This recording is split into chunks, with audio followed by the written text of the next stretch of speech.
I remember when I was constantly trying to raise my vibration and stay in a positive state. I thought being positive raises your vibration. And, in a way, it does. It makes us feel good. We feel positive. We feel good about life.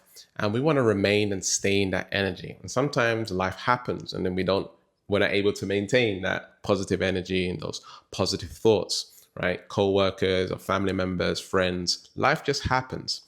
And I was constantly chasing this perfect state that I needed to be in order to transform my life. And if I do this one thing, if I just remain positive, then I'm going to absolutely transform my life. But then I began to learn after reading many books, hiring many coaches, traveling all over the world, doing a lot of meditation, even participating in ayahuasca, that the idea and concept of raising your vibration is another belief system that holds us back from realizing who we really are. Right? What do I mean by that? What I mean by that is we are trying using our mental willpower to shift how we think and believe and how we are behaving. And this in itself can create resistance and it can put ourselves into a pendulum. So I don't know if you've ever read the book Reality Transurfing, but in the book, Vidim talks about the pendulums, right? Pendulums swing. And so when you're focused on something positive or trying to be more positive, you are putting energy into a pendulum, an energy form, and the pendulum begins to swing, right? You're giving life force to something external, right? And so the pendulum begins to swing, okay? And pendulums are basically polarities, opposites. So what's the opposite of positive? Negative, right? So we're focused on being positive, we're adding energy, and the pendulum needs to swing the other way because life is about balance, right? Life wants to stay here, stillness, equanimity, Christ consciousness, isness, samadhi, right? Neutral. Life is trying to be here to create and maintain balance, right? If we are drinking too much Coca-Cola, too much Red Bull, too much acidic foods, our body pH balance is going to go down, and your body is going to kick in, right, and try to bring back the pH balance so that you can live and survive, right? And so this realm, right, Mother Nature and the way it works, because we are made from the minerals of Mother Nature, right? If anything is out of balance, it's going to cause a lot of problems on planet Earth. And Mother Nature is always trying to do its stuff in order for us to just breathe, right? I remember watching a documentary on Netflix with Will Smith narrating it, and they were talking about oxygen and how complicated the process of creating oxygen is. It's so insane how much energy, or maybe not energy, but how much goes into just creating oxygen alone. All right.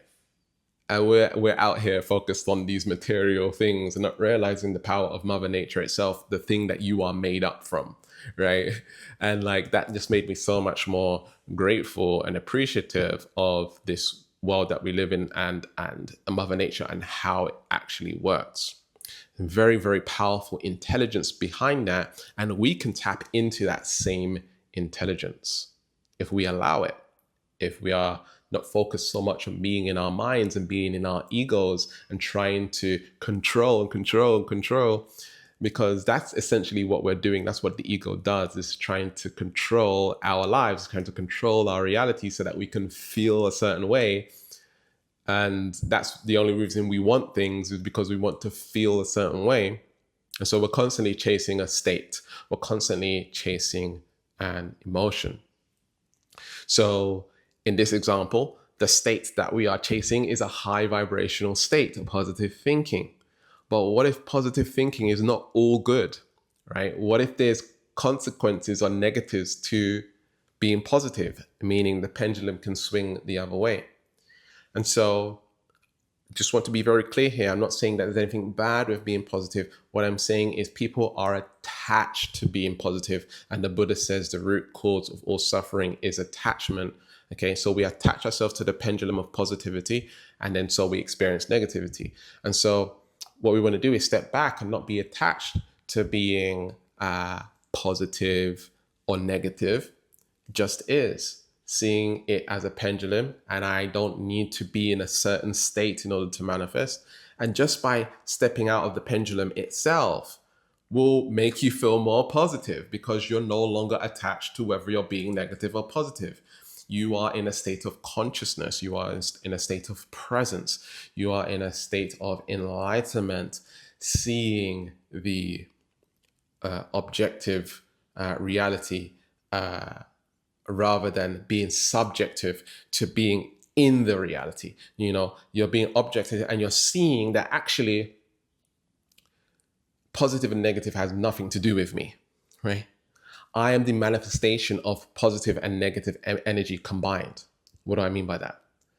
Well, your mum, sorry if the women here are going to take this in a bad way. I don't mean to make it sound bad. This is not bad. Negative is good and bad at the same time. Positive is good and bad at the same time. But the feminine energy is the negative side, right? Positive energy is the masculine side. Positive and negative, male and female, when they come together and they make love, they have sex, especially without protection, what can happen? It can make a baby, right? A brand new life. And so these two energies, egg and sperm, came together, positive and negative came together, merged together, made who you are here today. You are positive and negative merged into one. One. And when we can learn to get back to one, stillness, isness, samadhi, enlightenment, presence, and begin operating from that space, not on dualistic thinking, left and right brain, dualistic thinking, right? We go beyond and transcend the ego and go up into Christ consciousness and access who we really are. Then we will begin operating from that space instantaneously without having to raise your vibration. You stepped out of the whole concept of raising vibration itself, and now you are in a state of presence. You're in a state of now. You're in a state of no future self, no past self, just here, now, presence. Very high vibrational frequency. So as you begin to walk through life in that way, and you begin to practice presence in that way, your life will unfold from the state that you're operating from, which is that I am all and that I am everything, right? I'm not my mind, I'm not my ego, I'm not my emotions, I'm not my limiting beliefs, I'm not any of that, right? And when I say that, I'm not saying it in a separate way because it is a part of who you are on an ego-based level. I'm just saying that you are the awareness of these things and it doesn't necessarily dictate your reality, okay? You can make choices from a state of presence and practice operating from a state of presence. And if you would like to continue practicing a state of presence, I created a newsletter where I'm sending you reminders every day of how to be in a state of presence and, you know, practicing being in this energy, this frequency of oneness, of